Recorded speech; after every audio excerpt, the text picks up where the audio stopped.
What's up, everybody? This is Storytime, episode 3. The love story between me and my baby mama when we were actually happy at one point, the breakup, and the aftermath.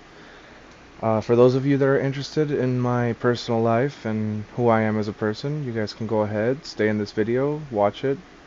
You guys are more than welcome to. If not, you guys can just click away. I really don't mind if this gets any views, a lot of views, or anything like that in between. This is just personal story time, and yeah, if you guys like it, go ahead, hit the like button, hit the sub.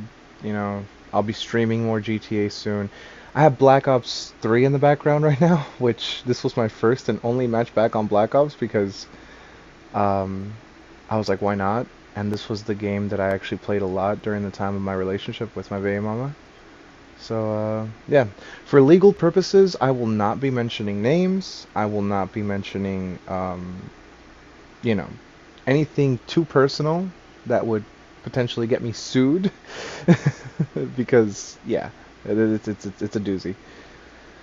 So, long story short, the background of me with who I am as a person when it comes to relationships, I always believed in having a family, even as a little boy. Like, I always wanted a proper family. Me personally, I never grew up with a proper family. I grew up with a mother, loving, but she just wasn't really there for me. She was always working, she was always gone. Father passed away at the age of 4. I never got to actually meet him or anything. Um, I heard a lot about how my mother treated my father, and it really does suck for multiple reasons. My mother did not let my father see me, threatened him with a lot of things. From what I've heard, this is only allegations. I'm not sure if this is true or not. I get two different sides. I get one side that says he didn't care. I get one side that said he cared so much that he got basically bullied away from seeing me because he wasn't a legal citizen yet. He actually gained legal citizenship only after he died because I guess he was in the process of getting his paperwork done and everything like that. And at the end, when he passed away, my grandmother actually got the letter in the mail of his citizenship, like not too long after his death, and very tragic. But it's life. What can you do other than just smile and wave and just completely let the chaos and destruction bring you into kind of a state of beautiful pain, you know? Anyways, um sorry. I don't script my videos, so right now I'm like trying to like compose myself a little bit because I'm trying to like see where the fuck I'm going with this. But yeah, I ended up growing up without a father.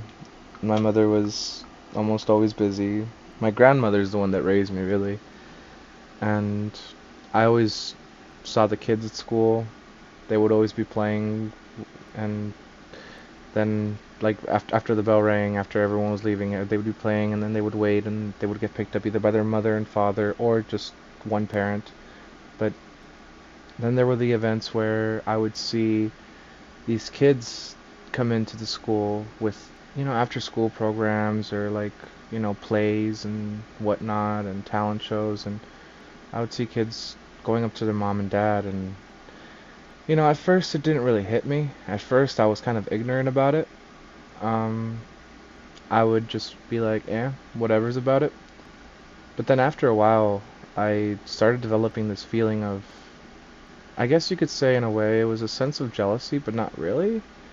Because I was like, I want that. I want to know how that feels. I want to know how it feels to just be right there with my mother and my father, um, both present. But yeah, never got that, never will. So let's get back to the relationship of me and my baby mama and how this whole thing happened.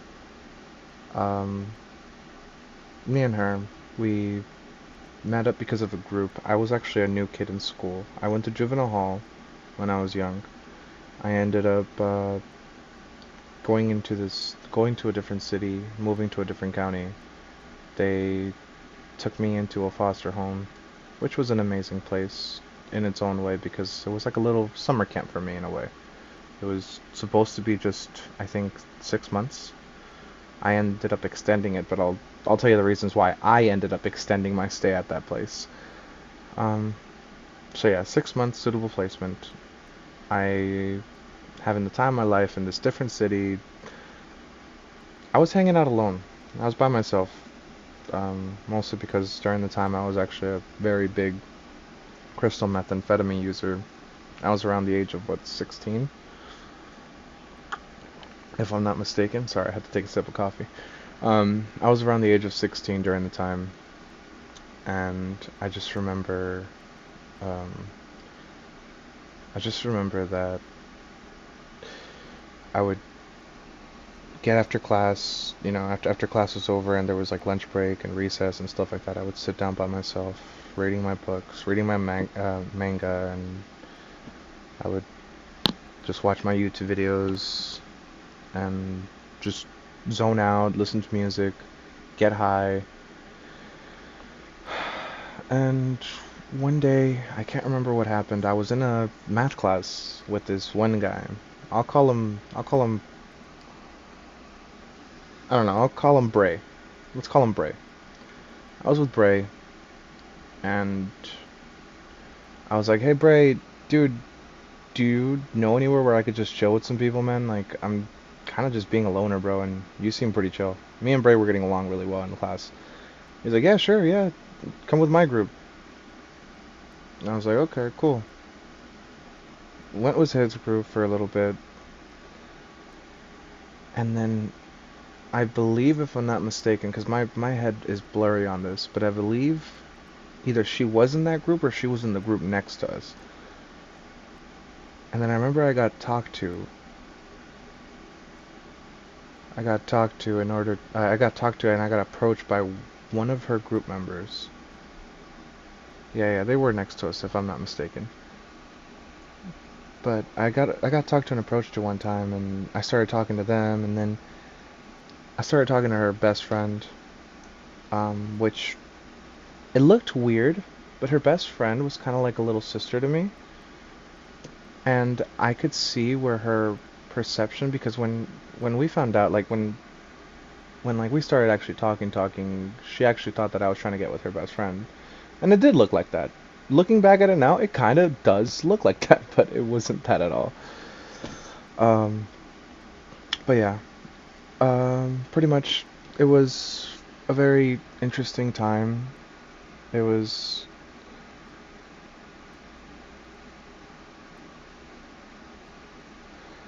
it was it was cool. It was pretty cool. And I long story short, I ended up talking to her group in total, like her friend group in total. We started getting along pretty well.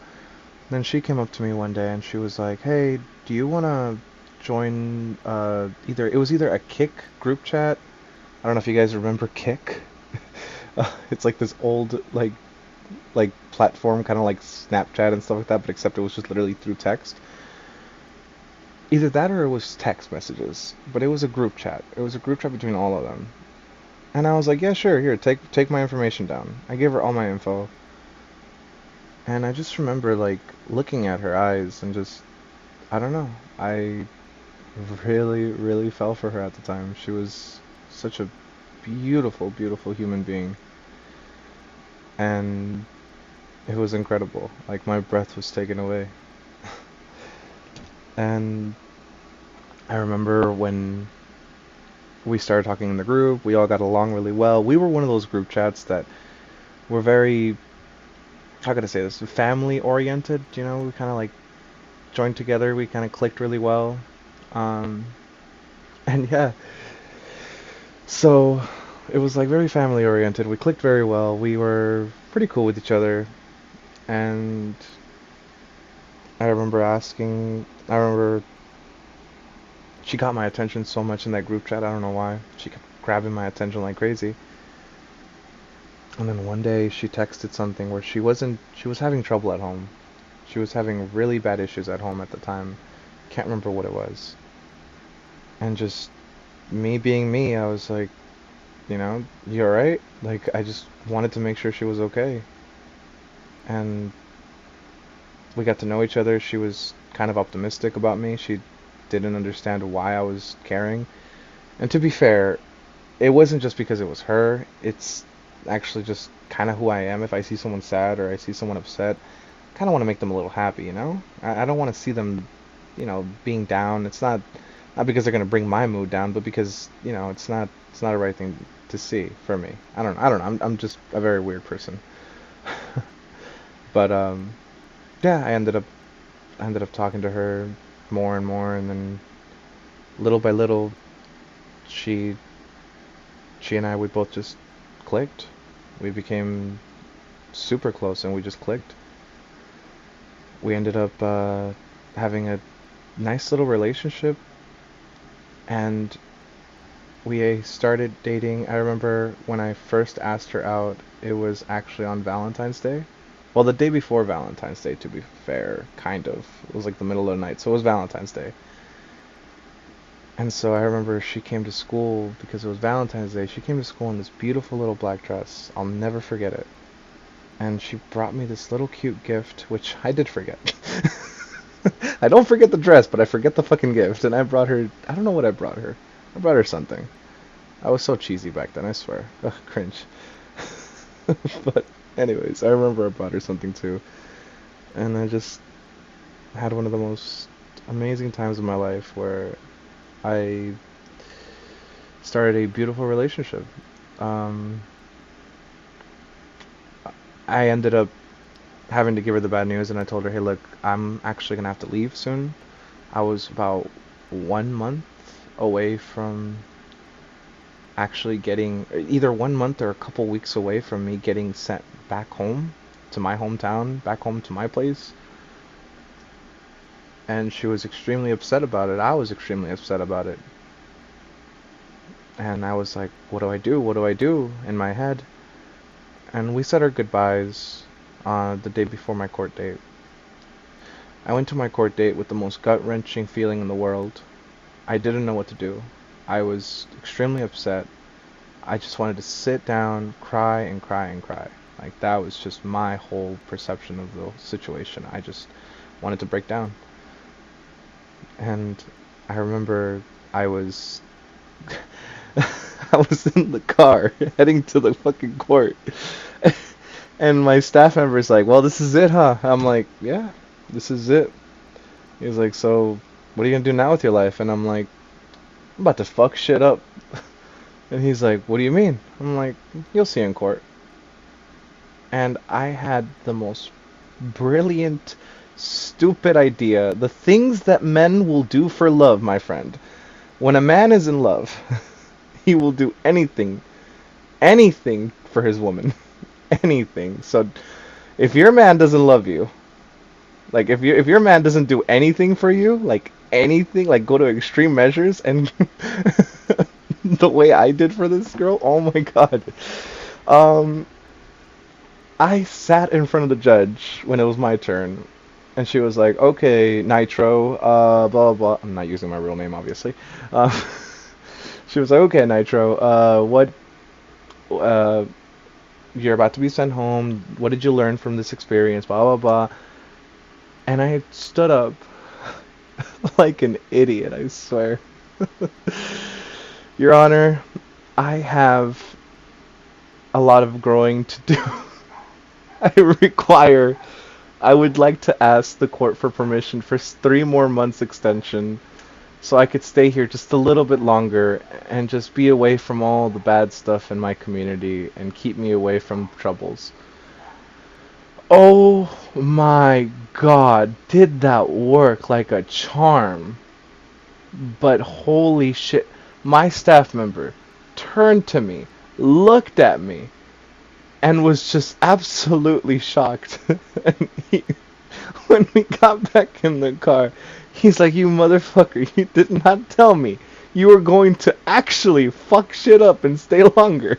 We were just about to get another person. We were just looking at new files, and I was like, well, yeah, I want to stay a little longer. I want to learn a little more. Um, and I was like, can I come with you to go pick up the kids from school? And he's like, yeah, yeah, sure, sure, come with us. And I was like, okay, okay, cool. And I went, and I was like, hey, look, I gotta surprise somebody that's over here right now. And they were like, okay, yeah, go surprise whoever you need to surprise. And then I remember I was hiding, and one of my one of the kids that so everyone gets picked up in this van, and I remember one of this kid, uh, he was kind of, I don't know if he was mocking her or I don't know what he was like trying to do exactly because he was being kind of a jerk about it. But he was like, well, I guess you're gonna miss some, huh? Because the girl, she passed by the van, and I was near the van, and the one of the kids was already inside waiting for the rest of them coming out of the school, and she didn't even get this. Like he kind of in a very mean tone, he was like, "Wow, you're gonna miss them, right?" And then like it's very very very very assholeness. And I just remember jumping out of nowhere, and I didn't even let her say a word. I didn't let her respond to that. I just came up from behind and I gave her one of the biggest hugs in the fucking world. And her face just lit up like the Christmas trees in those fucking books that you read. And I was so filled with joy. And she didn't know what happened. She thought that I was gone and that I wasn't going to get to see her for a while. We, uh, we ended up staying in a relationship for, I want to say about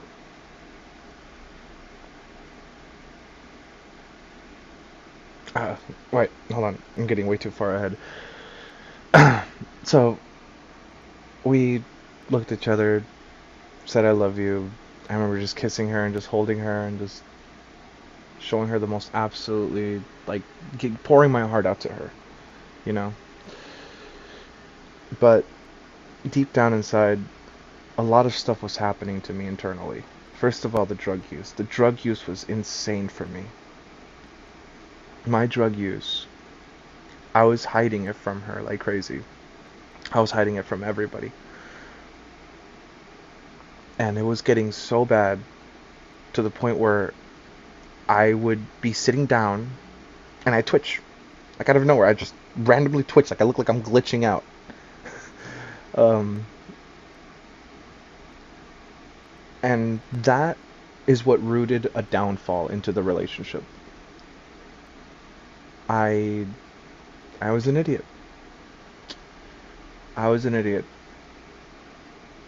Um, but yeah, so after that, after that day, we ended up getting really close.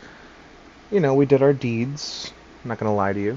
We did our deeds, and in one of those deeds, some things happened, and a star was born. My mini-me. My forever princess. My offspring.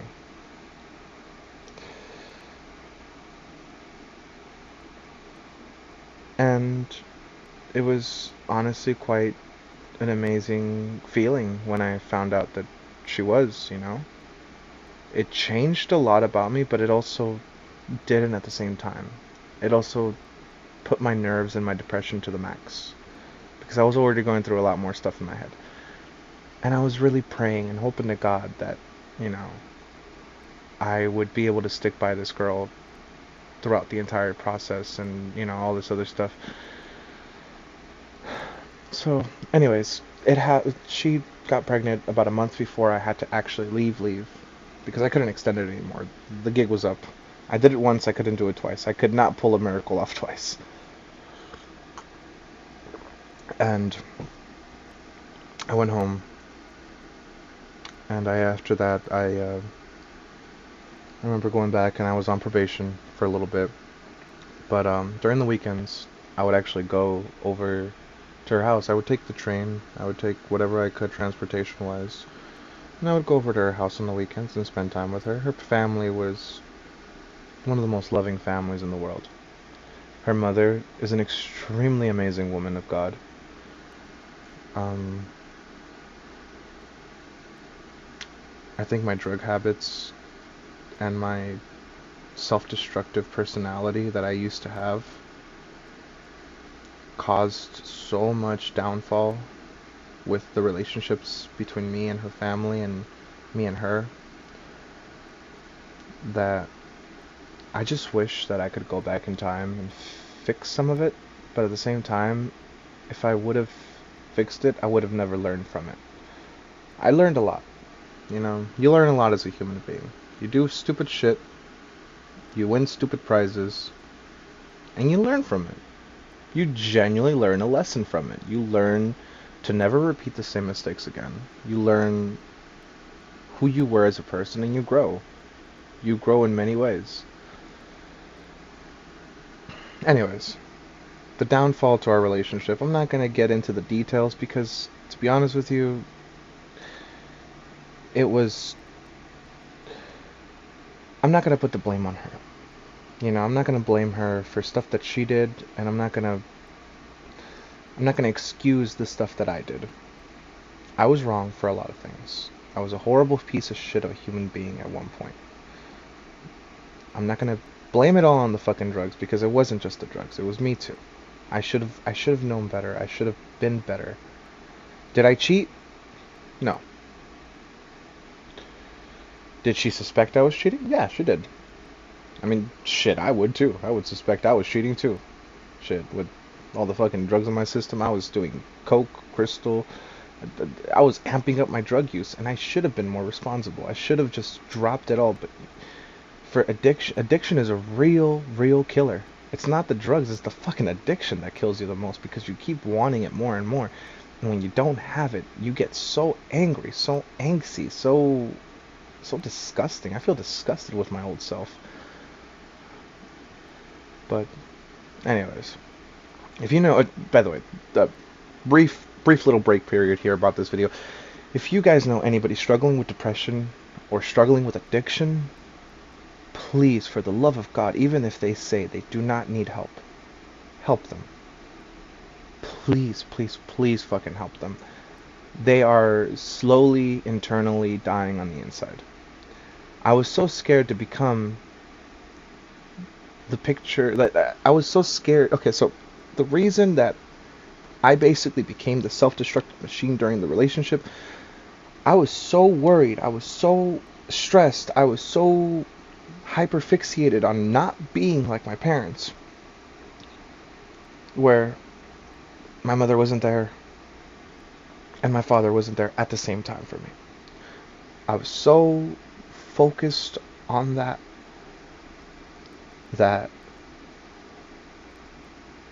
I ended up becoming that. I let my drug use and I let my mistakes get to me.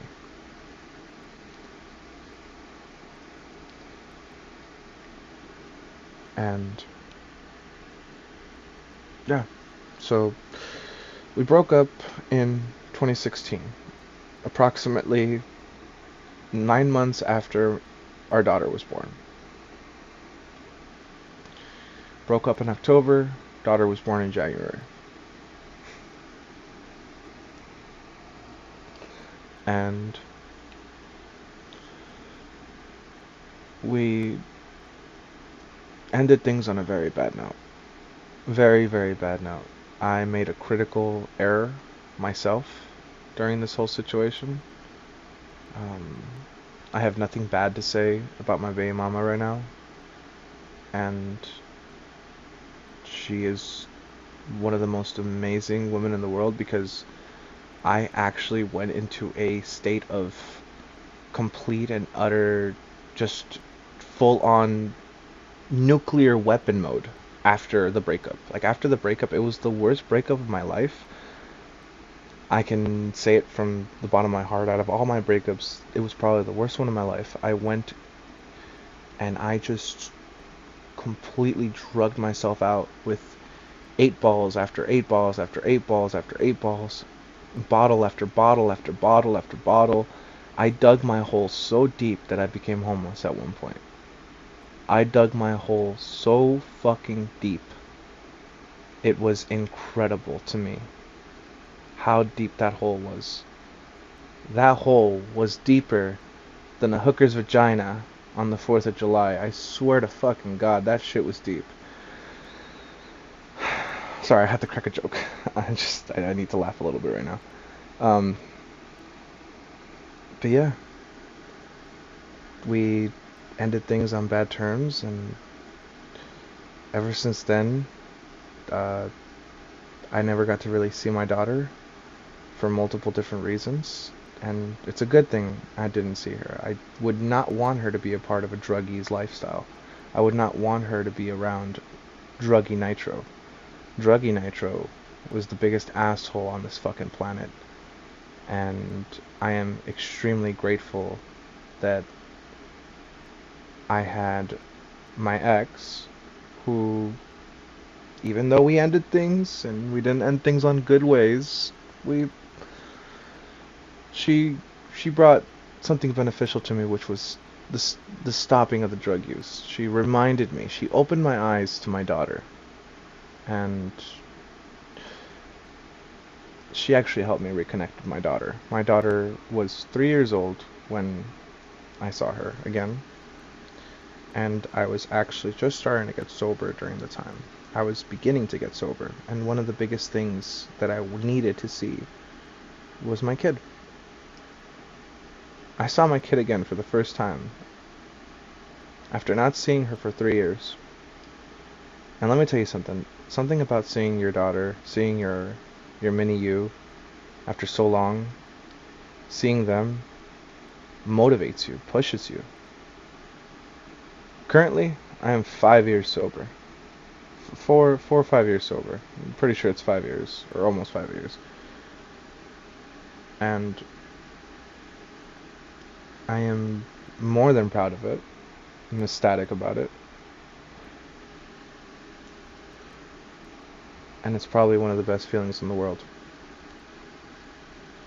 But that relationship between me and her was absolutely horrendous. And I just wanted to make this video because I wanted to just let it all out. And you know who you are. And if you're watching this, I am so sorry for all the hell I ever fucking put you through when it came to the drug addicted me. So sorry for any wrongdoing I ever did to you. You are an amazing person. You have done such an astounding job raising, taking care of our kid. And I just wish that I could have been a better person back then.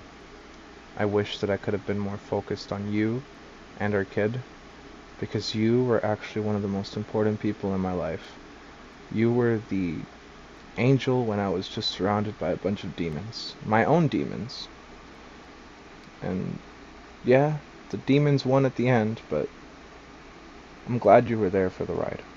I'm glad you were there for part of it.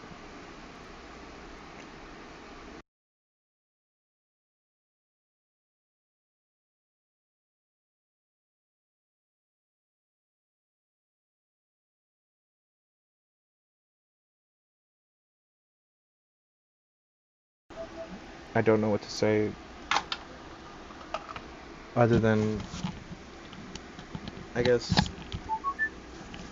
I just I don't know. Thank you. I love you. And I hope one day we could not patch things up, but at least work on being more civil with each other, because let's face it, you and I, we aren't the most we aren't the most how do I say this? Me and Babe Mama, we have a very complicated relationship right now. We aren't the most civil people in the world to each other. And I've actually been having a lot of reflection on life recently. And one of the biggest things that I just need to get out there is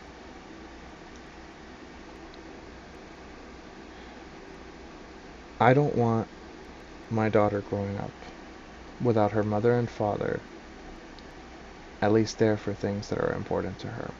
I want her to grow up with memories where she has two loving parents that can coexist in many ways. If you ever watch this, consider give me a call.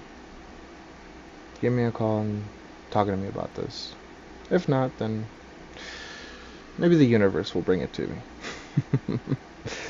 Anyways, guys, that's pretty much all the time I have right now for this. Pretty much the whole story about it. No hate, all love. Um, she's an amazing mother. I wish that she could have been the only mother to all my children, because that's kind of the dream that I had when I was a kid. But, you know, we all don't get what we want. We all don't get the picture perfect family that we always dreamed of. Sometimes we just get brokenness and destruction. And we have no one to blame but ourselves. Everything that happens to us, whether it's good or bad, we have ourselves to blame for it. And even if it's bad, you gotta look at the positive. You gotta look at the positive aspects of the situation, even if it's extremely negative. And that's what I'm looking at. I got a kid, beautiful little girl, and she's healthy, and she's safe, and she's with a good mom. I get to see her, and yeah, that's pretty much it. This was story time. Next story time, I'm actually going to be focused on something else. My delinquent behavior with my boy, Crazy 187. um, I'll actually have him on the show. We might do a story time live. Fuck it, we're gonna do a story time live. Episode 4, live. You'll see that it's not scripted, uncut, uncensored. We'll have that one rated 18 plus.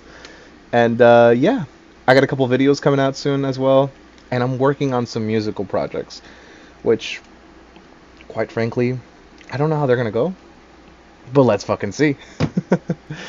Anyways, I hope you guys enjoyed this little outlook as to who I am as a person. You know, a little bit about me and my life.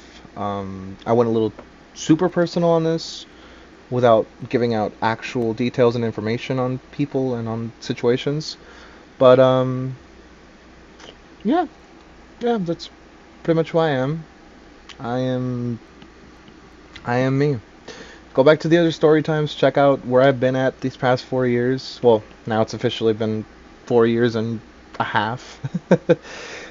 Check out um, check out the story time where one of my some of my security guard stories, and now it's the love life. Yeah, this is a doozy. Goddamn. If anyone's watching all the way to this fucking part of the fucking video, thank you so much for watching. I appreciate you. And if you enjoyed it, I hope you hit that like, hit that sub, and we're not gonna have Debbie Downers like this. We're not gonna have negativity videos like this. It's just something that I just wanted to get off my chest. As I said before, this channel was made as a fucking personal journal. Okay, this channel was not made for subs. But recently I've been seeing some positivity when it comes to my views, and I've been getting some messages here and there in other places on PlayStation and whatnot, and I mean, I've been getting some positive feedback, and I really enjoy it, and I really appreciate it, and I am going to put in my 110% into these videos, into these live streams, and let's see where it goes. If it goes up, great, amazing, fuck yeah. If it doesn't go anywhere, oh well, I'm going to have fun regardless. I'm not doing this for money, I'm not doing this for fame, I'm doing this for fun. But since I have had consistency with people trying to get me to fucking put more stuff out there, fuck it. I'm going to put in my all. I might do some Black Ops 3 gameplay live stream. But the fucking the servers are so tiny, like there's so little people, and there's so many modders.